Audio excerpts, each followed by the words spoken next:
Hello everyone, I am Jatin and today we are starting our lecture first part second. Actually हमने जो part one record किया था उसमें सिर्फ trigonometric tools ही cover हो पाया था क्योंकि जो लेक्चर की लेंथ है वो बहुत ज्यादा हो रही थी, इसलिए हमने उसको दो पार्ट में डिवाइड कर दिया। ओके, मैं चाहता था उसको 15 मिनट भी कवर कवर कर सकता था, बट एक चीज अगर एक टॉपिक स्टार्ट हुआ तो अच्छे से कंप्लीट होना चाहिए। ओके, सो अब हम इस वाले लेक्चर में actually we have done with this. Now in the part second we are supposed to cover coordinate geometry and algebra basic.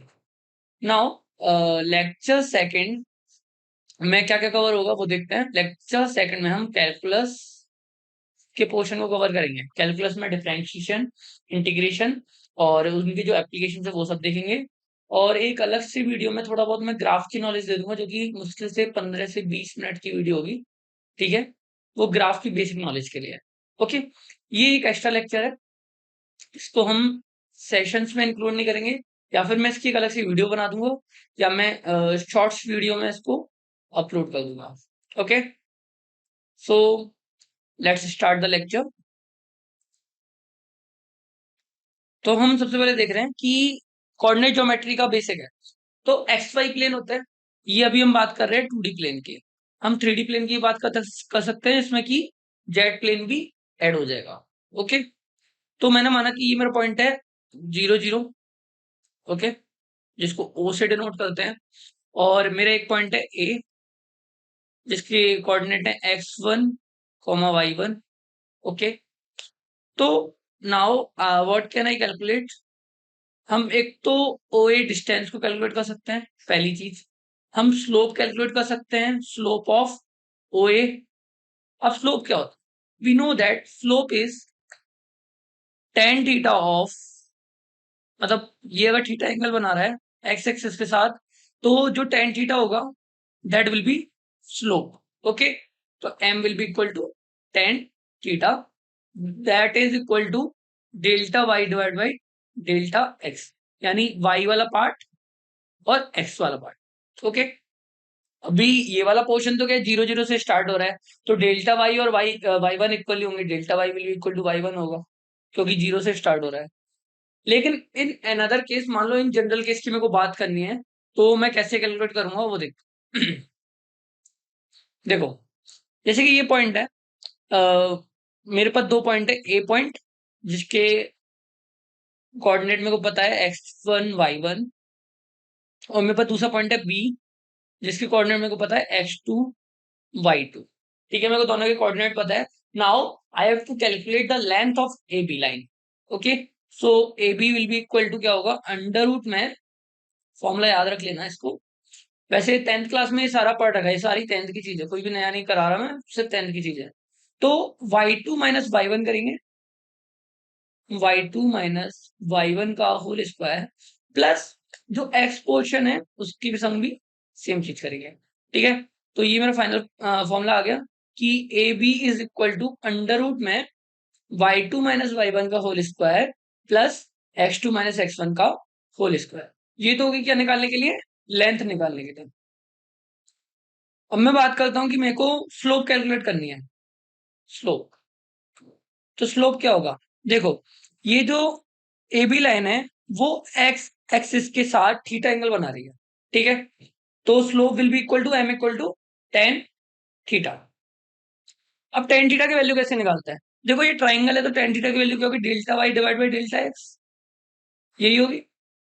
ठीक है, now what is the value of delta Y. अब y2 है, अगर b का coordinate axis में y2 है, तो ये वाली लेंथ जो होगी वो y2 होगी with respect to X axis, यानी वो पॉइंट एक्स एक्सिस से y2 डिस्टेंस पे होगा। ठीक है, और वो पॉइंट जेड एक्सिस से x2 डिस्टेंस पे होगा। ठीक है, ये पॉइंट क्लियर हो गया। सेकंड पॉइंट आता है, इसी तरीके से ये वाला पॉइंट x1 डिस्टेंस पे होगा, और ये वाला मेरा डेल्टा एक्स है, तो I can calculate the value of delta x. Delta x क्या होगा, x2 माइनस x1। ठीक है, और डेल्टा वाई क्या होगा, y2 माइनस y1।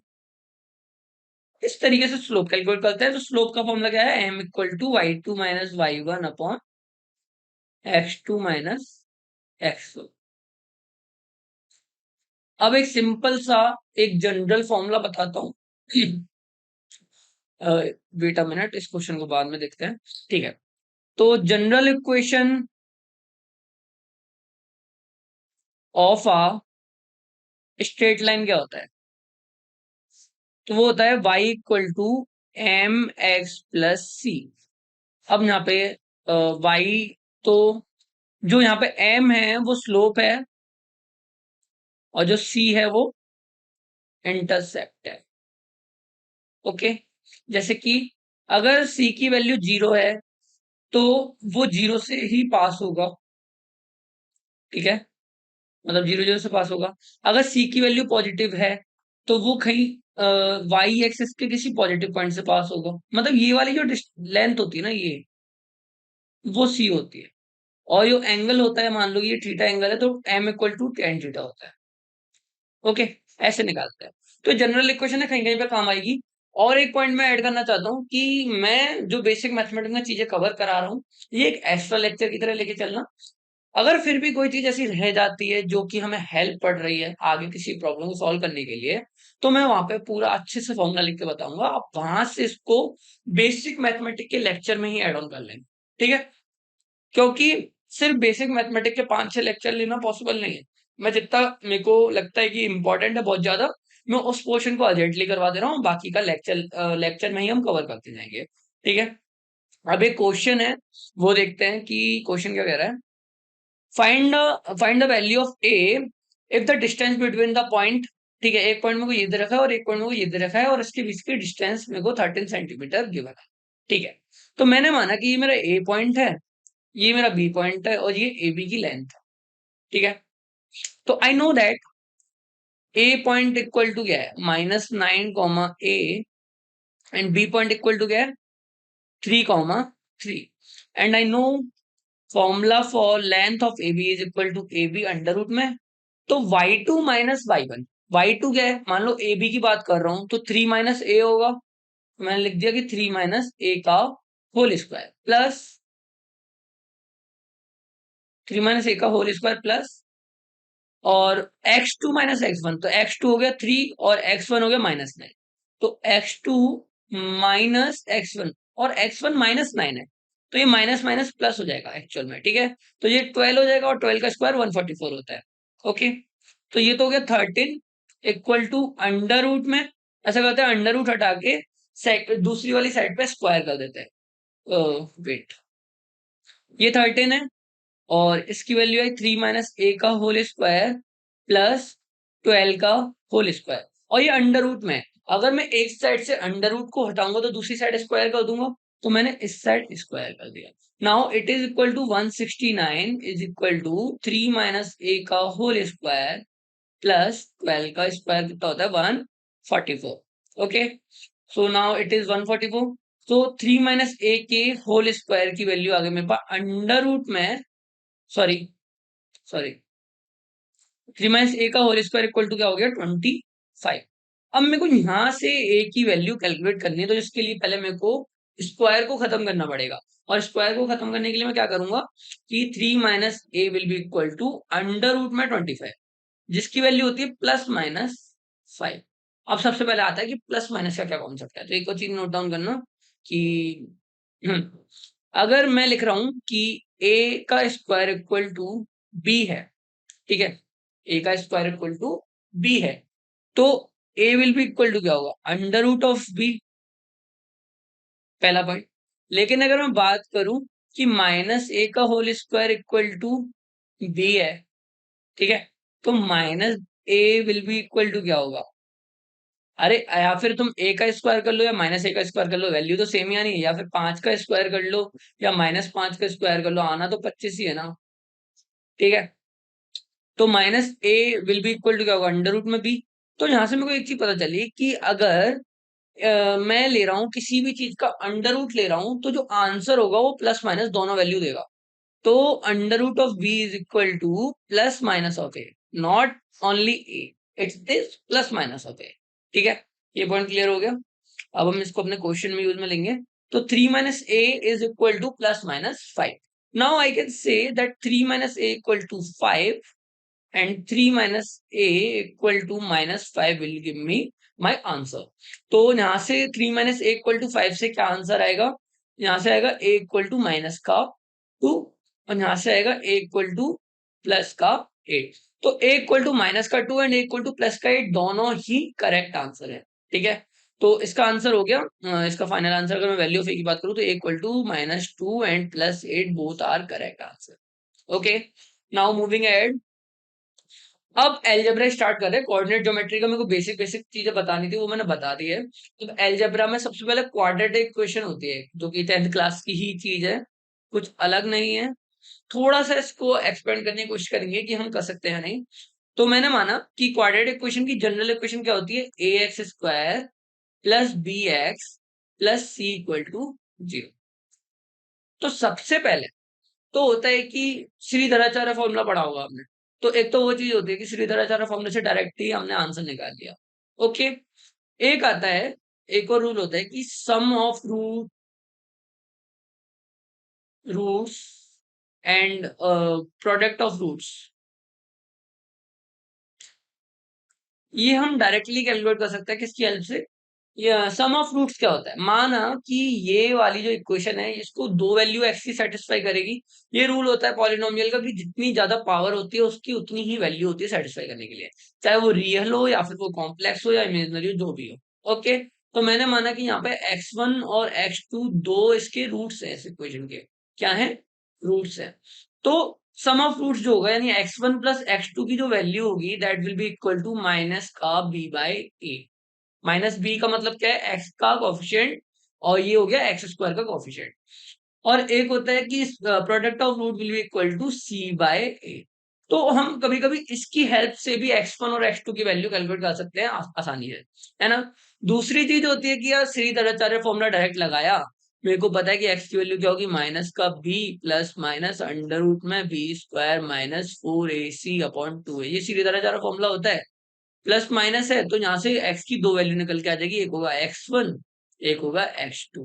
ठीक है, एक तो इधर से भी निकाल सकते हो और इधर से भी निकाल सकते हो. अब आता है कि मेरे को सिर्फ क्वाड्रेटिक इक्वेशन को देख के ये आइडेंटिफाई करना है कि व्हाट इज द मतलब कि वो जो रूट्स होंगे वो इमेजिनरी होंगे, वो रियल होंगे या क्या होंगे. ठीक है, ये चीज पता करनी है. तो कैसे पता करते हैं उसको नेक्स्ट स्लाइड पे देखते हैं. मैंने माना कि a x square plus b x plus c equal to 0. ये एक जनरल इक्वेशन है क्वाड्रेटिक इक्वेशन की. मैं क्या करूंगा? मैं डायरेक्ट से डी की वैल्यू चेक करूंगा. डी क्या होता है? डी होता है अंडर रूट में B square minus 4ac. Sorry, not B square, only B square minus 4ac. Under root नहीं होता. ठीक है, अब according to the value of B, जैसे मेरे पास कोई वैल्यू दे रखी है, मैंने लिया एक्स स्क्वायर प्लस 5x मान लेते हैं. 3x प्लस 2 इक्वल टू 0 है. ये मेरा क्वाड्रेट है. तो a इक्वल टू 1 हो गया, यहाँ से b इक्वल टू 3 हो गया और c इक्वल टू 2 हो गया. तो मैं यहाँ से आराम से बी स्क्वायर माइनस 4ac की वैल्यू कैलकुलेट कर सकता हूँ. इसके लिए क्या आएगी? 9 माइनस 4, a की वैल्यू 1 है और c की वैल्यू 2 है, तो ये इसकी वैल्यू आ गई 1, जो कि पॉजिटिव वैल्यू है. ठीक है, तो according to the value of B square minus 4ac, जिसको हम डिस्क्रिमिनेंट बोलते हैं, क्या बोलते हैं? डिस्क्रिमिनेंट. इसकी वैल्यू के हिसाब से हम जज करेंगे कि what is the properties of roots की प्रॉपर्टीज, फिर वो कैरेक्टरिस्टिक क्या है, वो रियल है, वो इमेजिनरी, वो क्या होगा. ठीक है, तो बी स्क्वायर माइनस 4ac की वैल्यू अगर मेरी पॉजिटिव आ रही है, ठीक है, तीन केस बन सकते हैं. या पॉजिटिव होगी, या जीरो होगी, या फिर नेगेटिव होगी. उसको जीरो करते हैं और इसको नेगेटिव लिखते हैं. तो तीन तीन केस पॉसिबल है. अगर वो पॉजिटिव है तो आपके जो रूट्स होंगे, ठीक है, या ये तो हो गया कि कंडीशन, और यहाँ लिख देते हैं नेचर ऑफ रूट्स. ठीक है, तो रियल एंड डिफरेंट होंगे. ठीक है, मतलब सेम नहीं हो सकते वैल्यू. अगर जीरो होता है तो वो रियल एंड इक्वल होंगे. यहाँ पे नॉट इक्वल लिख देते हैं, बेटर अभी होगा. नॉट इक्वल, ये भी आपने 10 में पढ़ रखा है, कुछ नया नहीं है. और यहाँ पे होंगी इमेजनरी. Imaginary roots. तो ये 3 केस बनते हैं। With the help of discriminant, we can find out the nature of roots, कि whether it is real, it is imaginary, it is real and equal, real or not equal, है ना? ऐसे पता करता है। अब एक एग्जांपल ले लेते हैं। इससे पहले एक नॉर्मल सा एग्जांपल ले लेते हैं। माना कि मेरे पास x लिख देते हैं एक बार, x plus X square plus 4x plus 3 equal to 0 है और मेरे को इसके रूट्स कैलकुलेट करने हैं।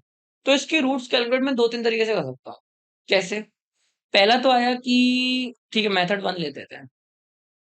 मेथड 1 क्या-क्या मेथड है? मेरे को पता है कि यहाँ से a की वैल्यू 1 है, b की वैल्यू 4 है और c की वैल्यू 3 है। Okay, I know.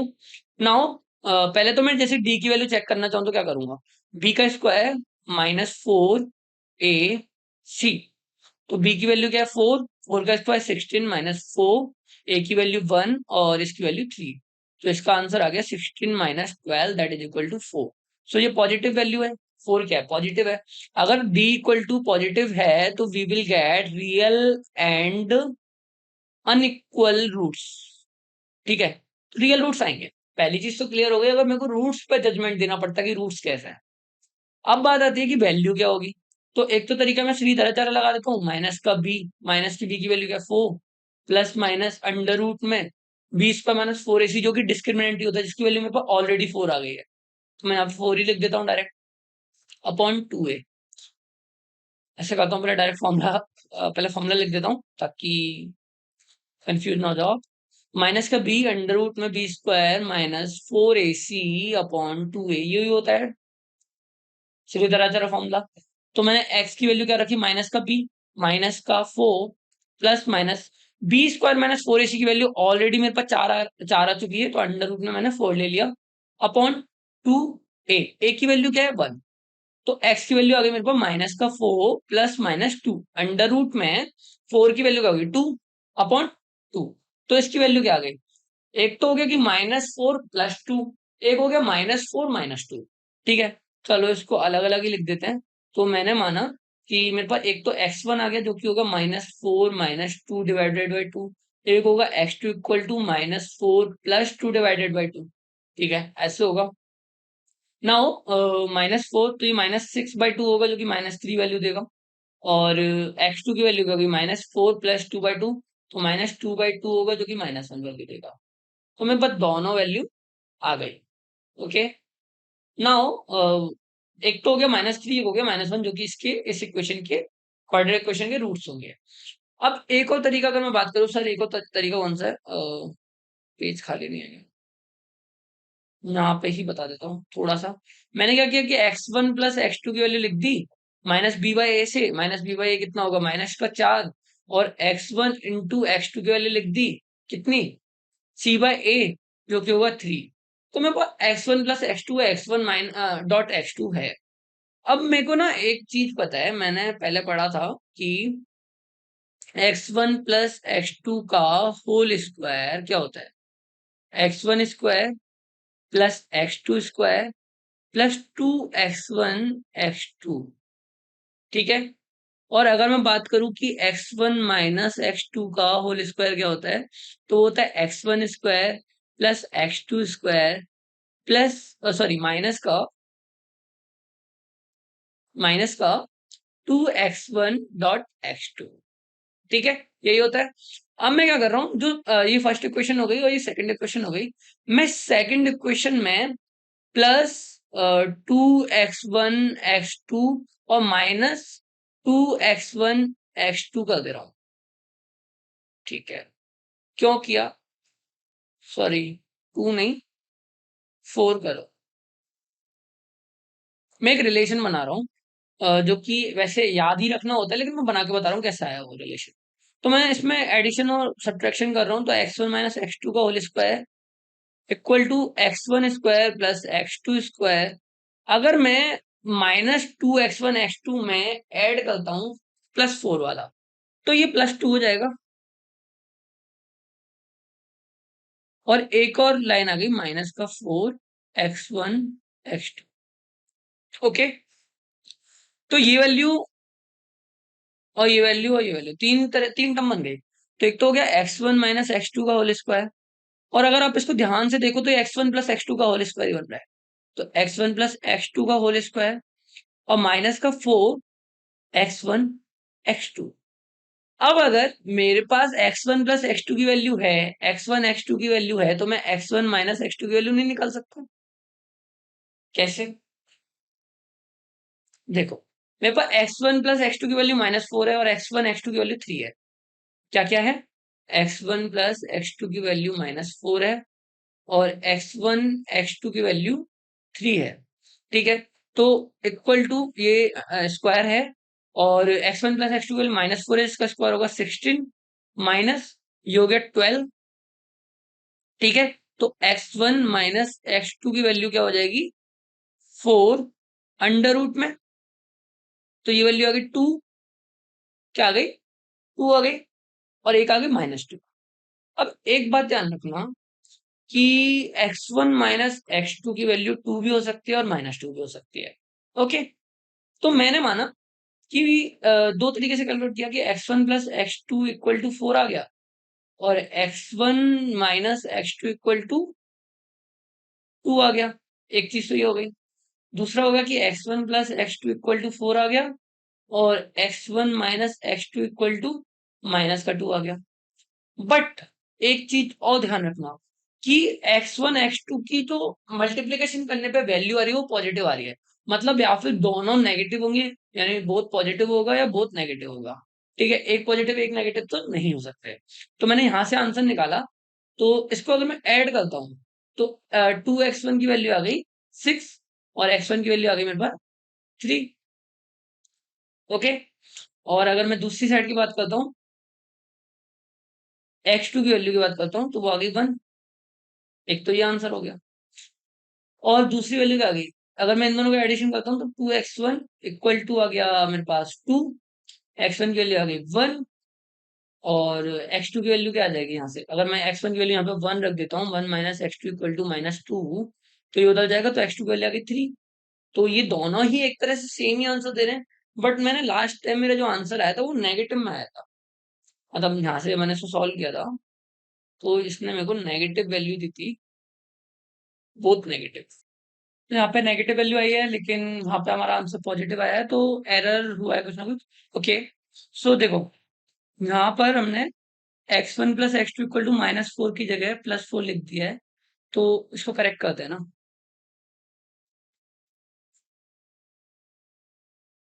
ठीक है, वापस से देखते हैं कि x1 plus X two equal to -4, और यहाँ से जब मैंने -4 रख के वैल्यू कैलकुलेट करी, या मैं +4 रख के करूँ, वो 16 ही देगा।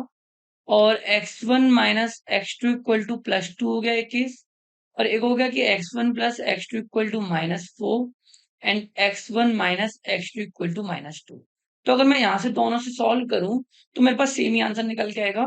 देखो, मैं इन दोनों को ऐड करूंगा तो 2x1 हो जाएगा, ये आपस में कैंसिल हो जाएंगे, कट जाएंगे, और इन दोनों को ऐड करूंगा तो माइनस का 2 आएगा, जिससे x1 की वैल्यू -1 आ गई। अब मैं किसी भी एक इक्वेशन में x1 इक्वल टू -1 रख दूंगा, तो x2 इक्वल टू माइनस का 3 आ जाएगा। ओके, सेकंड केस देखते हैं। इन दोनों को अगर ऐड करूंगा तो 2x1 will be equal to minus का 6 आ जाएगा, और x1 इक्वल टू -3 आ जाएगा। अब -3 की वैल्यू किसी भी एक जगह रख दूंगा तो x2 की वैल्यू -1 आ जाएगी। ठीक है, दोनों से आंसर तो सेम ही आ रहे हैं। तो इस तरीके से ये मेथड सेकंड था। दो मेथड होते हैं, और चाहो तो एक दो मेथड और बन जाएंगे, पर ज्यादा सिखाने का फायदा नहीं है, क्योंकि जितना है इससे सॉल्व हो जाएगा। ठीक है, अब आता है ये क्वेश्चन क्या कह रहा है, इस क्वेश्चन को देखते हैं। The speed v of a particle moving along a straight line is given by this equation। ठीक है, तो किसी ने बता दिया कि v equal to T square minus +3t -4 किसी भी गाड़ी की वेलोसिटी है विद रेस्पेक्ट टू टाइम, यानी t की मैं किसी वैल्यू को डालूंगा, वो उस इंस्टेंट पे उस गाड़ी की मेरे को वो दे देगी, पार्टिकल की मेरे को स्पीड प्रोवाइड कर देगी। ठीक है, तो हमें पता करना है find the time t at with the particle which momentarily come to rest, यानी रेस्ट पे होगा। तो रेस्ट होने का क्या मतलब है कि स्पीड क्या होगी, 0 होगी। ठीक है, तो what will I do that T square plus 3t minus 4 equal to 0।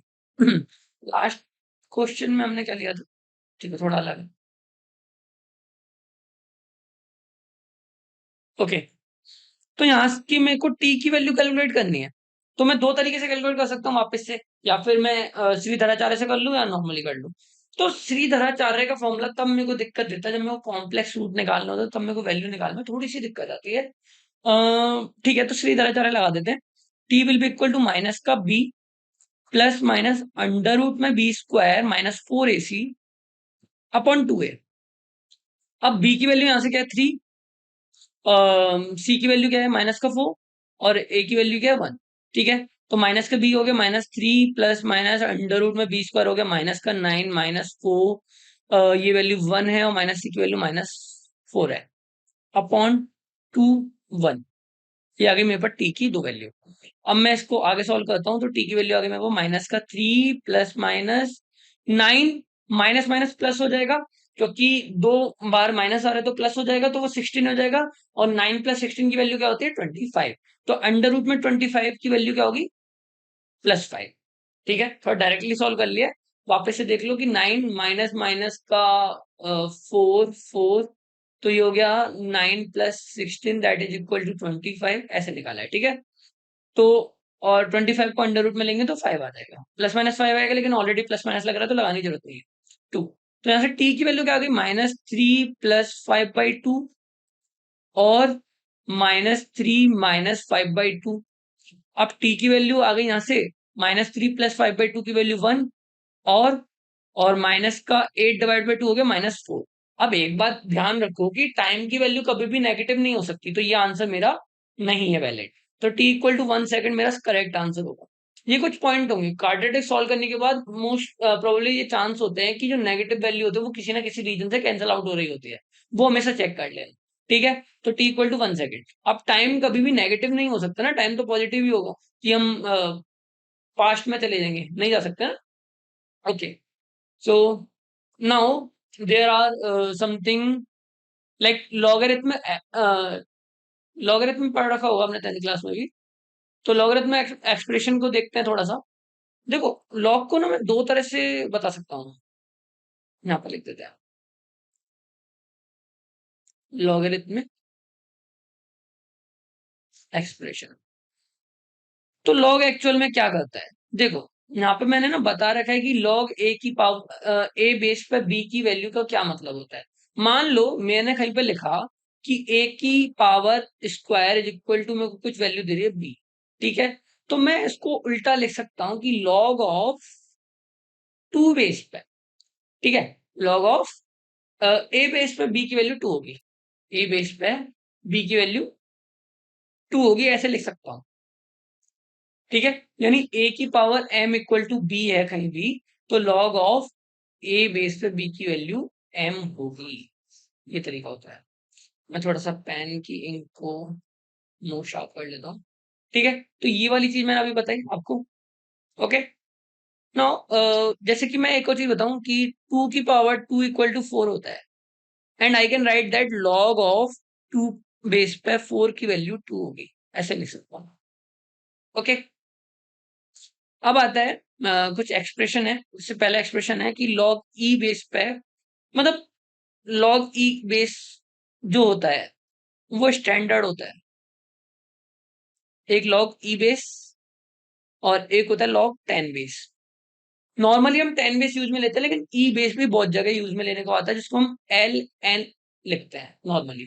ठीक है, तो हम लिख सकते हैं कि L N of something value is equal to 2.303 into log 10 base पे वही वैल्यू। ये रिलेशन होता है, और ये रिलेशन याद रखना पड़ेगा, बहुत काम का है। ठीक है, अब आता है सेकंड रिलेशन होता है जब भी वो मल्टीप्लीकेशन में होता है तो मैं इसको अलग अलग एडिशन में लिख सकता हूँ। ठीक है, ये भी आपने पढ़ रखा होगा। और डिवाइड में होता है जब भी, तो मैं माइनस करके लिख सकता हूँ। हाँ, one more thing that log a की power m, log a base पे m की पावर n है, तो मैं n को आगे ला सकता हूँ, मतलब इस पावर को मैं इधर मल्टीप्लीकेशन में ला सकता हूँ। कैसे, the n into log a base पे m, ये इक्वल टू होता है ठीक है, कैसे आया? चलो एक एग्जांपल बता देता हूँ। जैसे मैंने यही क्वेश्चन किया है ना, यही क्वेश्चन किया, तो जैसे मैं लिखता हूँ कि log ऑफ 10 बेस पे 25 जो होगा वो log 10 बेस पे 5 स्क्वायर के इक्वल होगा, तो 2 log 10 बेस पे 5 के इक्वल होगा, है ना? ये तरीका है एक लिखने का, ऐसे लिख सकता हूँ। और एक और चीज ध्यान रखो कि log ए बेस पे सेम वैल्यू अगर आती है, यानी log 2 बेस पे 2 लिख देता हूं मैं, तो वो 1 वैल्यू देगा, मतलब सेम बेस जैसे ही होगा वो 1 वैल्यू दे देगा। और log ए बेस पे 1 आता है, यानी ए वो कुछ भी हो सकता है, किसी भी बेस पे अगर 1 आता है वो 0 के इक्वल होगा। कैसे? मैंने तुम्हें बताया कि ए की power m equal to b है, उसको मैं लिख सकता हूँ log ए बेस पे बी इक्वल टू m। ठीक है, अब आपको पता है कि ए की पावर अगर मैं 0 लिखता हूं तो 1 आता है, और वो ए कुछ भी हो सकता है, तो log ए बेस पे 1 की पावर 1 इक्वल टू क्या होगा? 0 होगा। ऐसे ही आया ना निकल के, कोई दिक्कत नहीं है।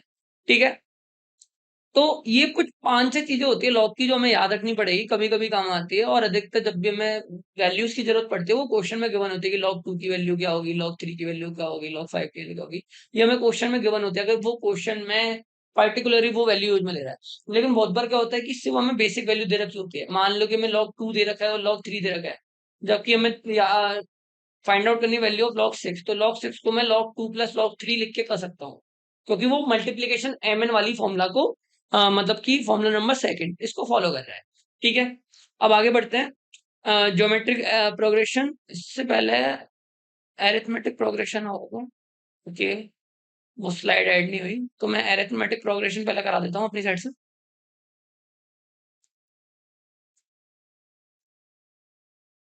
एरिथमेटिक प्रोग्रेशन, जिसे एपी बोलते हैं, आप सबने पढ़ रखा है, फिर भी एक बार रिवाइज करा देते हैं।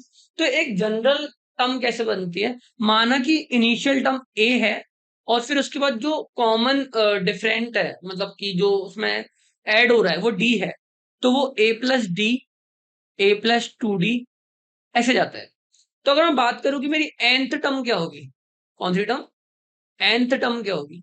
तो वो क्या होगी? a plus n minus one into d, पहली चीज। तो अगर मेरे से बोलता है कि मेरे को nth टर्म बतानी है आपको,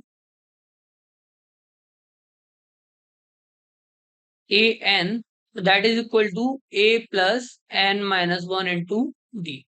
अगर मेरे को सम करना है एन टर्म का, एन टर्म का मेरे को सम करना है, तो that will be equal to 2a plus n minus one into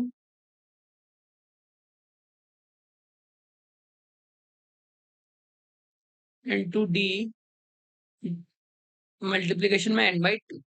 ठीक है, तो एस एन का फॉर्मूला मेरे को क्या निकल गया है? N by two, 2a plus n minus one into d, ये निकल के आया। ठीक है, तो ये एरिथमेटिक का बेसिक सा कॉन्सेप्ट है। एक और चीज क्या होती है, अगर मेरे को फर्स्ट टर्म पता है और लास्ट टर्म पता है, यानी फर्स्ट पता है और लास्ट पता है, तो I can write S n equal to n by two a plus l. अगर ये ए है और ये एल है, तो मैं n by two a plus l से भी डायरेक्ट कर सकता हूँ। और एक और चीज होती है कि मैं इन्फिनिटी टाइम्स लेके जा रहा हूँ किसी चीज, मतलब मैं इन्फिनिटी टाइम तक चला रहा हूँ, तो कैसे कैलकुलेट करता है ना? तो उसका अलग फॉर्मूला होता है। उससे पहले मैं जीपी वाले फॉर्मूला देख लेता हूँ, वो इंपॉर्टेंट है थोड़ा, जीपी ज्यादा काम आता है कंपेरिजन में अगर मैं बात करूँ तो a, a r square, a r की पावर एन माइनस वन, ये सब 10th की चीजें सिर्फ रिकॉल करा रहा हूँ क्योंकि जरूरत पड़ेगी। ठीक है, तो nth टर्म क्या होती है? ए आर की power n minus one. R क्या है यहाँ पे? कॉमन रेशियो है। क्या है? Common ratio.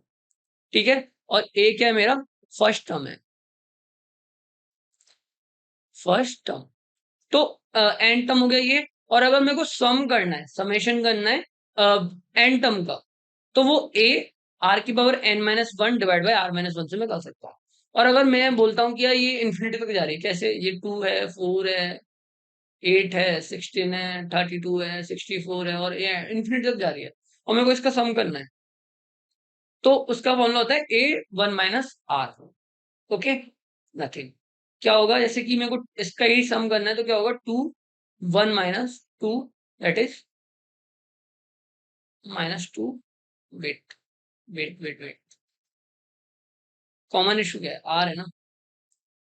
हाँ, तो 2 1 माइनस आर होता है, 2 1 माइनस 2 इक्वल टू -2, ये होगा। कैसे आया, क्यों आया, कब आया, कोई मतलब नहीं रखना, सिर्फ याद रखना है कि ऐसा होता है। Okay, so let's end the lecture. Part second भी कवर हो गया, जिसमें हमने अलजेब्रा का बेसिक और कोऑर्डिनेट ज्योमेट्री का बेसिक कवर किया है। अब हम आपको डीपीपी 1 प्रोवाइड कर रहे हैं, जिसमें इन दोनों पार्ट्स के कुछ कुछ प्रॉब्लम्स हैं, कुछ अच्छे प्रॉब्लम है, उनको आप करना, और डीपीपी का सॉल्यूशन भी प्रोवाइड किया जाएगा। For more help you can join the Telegram channel t.me/vivid physics. Okay, thank you guys.